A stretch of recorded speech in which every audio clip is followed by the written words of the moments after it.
প্রিয় শিক্ষার্থী, এখন আমি পরিমিতি অধ্যায় অনুশীলনী 16.1-এর 2 নম্বর অঙ্কটি সমাধান করব।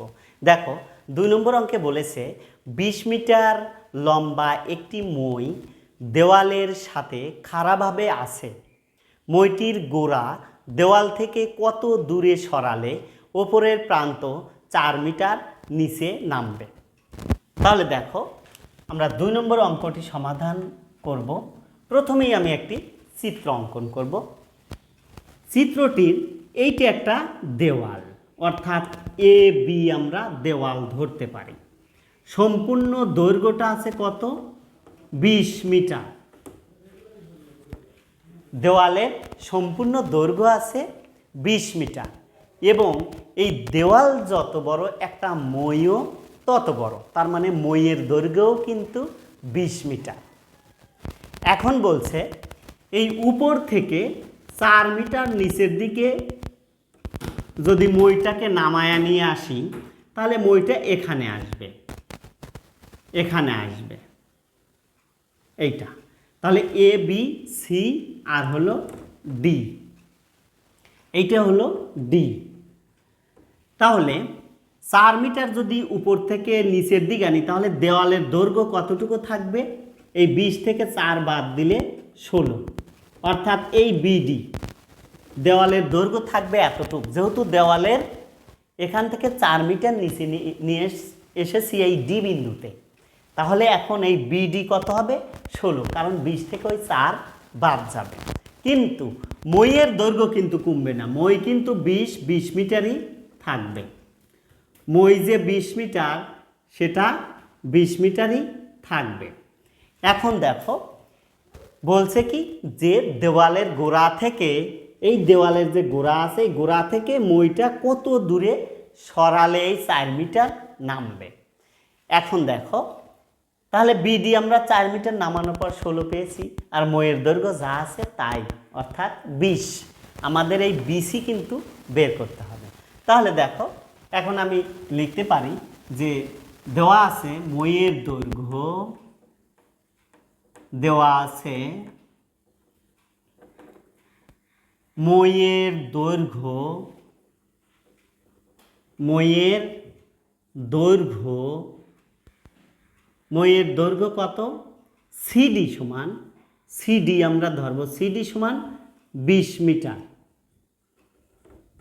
আর দেওয়ালের যে বাকি দৈর্ঘ্য আছে, অর্থাৎ 4 মিটার নামানোর পরে বিডি, বিডি সমান হলো 16 মিটার। বিডি এখানে কিছু লেখার প্রয়োজন নেই, 16 মিটার। এখন আমরা এই বিসিটা বের করব। তাহলে এই বিসিডি সমকোণী ত্রিভুজ থেকে পাই। বিসিডি সমকোণী ত্রিভুজ থেকে পাই। সমকোণী ত্রিভুজ বা পিথাগোরাসের উপপাদ্য, একই সূত্র। সমকোণী ত্রিভুজ থেকে, ত্রিভুজ থেকে, সমকোণী ত্রিভুজ থেকে। তাহলে এখানে দেখো, এই বিসি হলো আমাদের ভূমি, আর এই বিডিকে আমরা লম্ব ধরব এবং সিডিকে আমরা অতিভুজ ধরব। অতিভুজ ধরে আমরা সূত্রটা প্রয়োগ করে ফেলব। তাহলে সূত্র কি সমকোণী ত্রিভুজের? অতিভুজ স্কোয়ার ইকুয়াল লম্ব স্কোয়ার প্লাস ভূমি স্কোয়ার। এক্ষেত্রে আমরা লম্ব এবং ভূমিটাকেই আগে নিয়ে আসব প্রশ্ন মতে।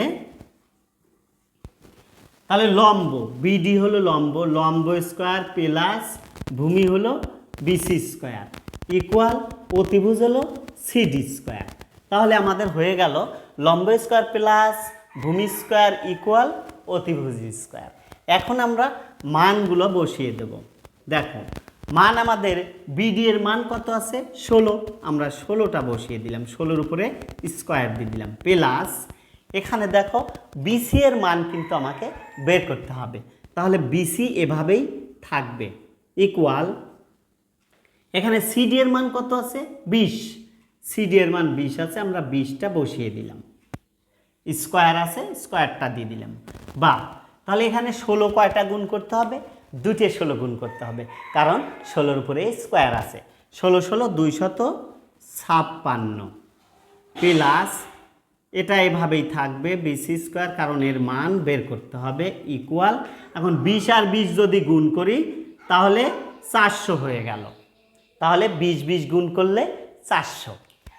এখন দেখো এই 256কে আমরা ওই পাশে নিয়ে যাব, তাহলে এখানে বিসি স্কোয়ার এভাবেই থাকবে, আর 400 এই যে প্লাস আছে 256 ওই পাশে যাবে মাইনাস হয়ে, মাইনাস করে ডান পাশে নিয়ে গেলাম, বা বিসি স্কোয়ার ইকুয়াল 400 থেকে যদি 256 আমরা বাদ দিয়ে দেই তাহলে থাকবে 144, বা বিসি ইকুয়াল এই স্কোয়ারটা 144-এর উপরে আমরা রুট করে নিয়ে গেলাম, বা বিসি ইকুয়াল 144কে যদি আমরা রুট করি তাহলে হবে 12, অর্থাৎ 12 12 144। এই যে 12 মিটারই কিন্তু আমাদের এই দেওয়ালের গোড়া থেকে মইয়ের দূরত্ব। সুতরাং আমরা লিখতে পারি যে দেওয়াল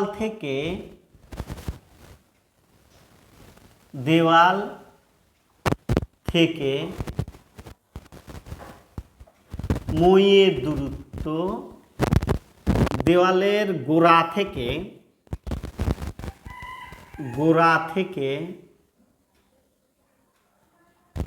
মইয়ের দূরত্ব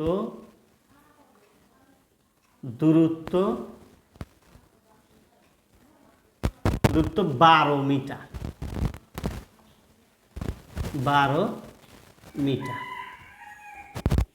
এইটাই প্রিয় শিক্ষার্থী আমাদের 2-এর সমাধান। আশা করি অঙ্কটি বুঝেছো। আবার দেখা হবে পরবর্তী ক্লাসে। সবাই ভালো থেকো, সুস্থ থেকো। আল্লাহ হাফেজ।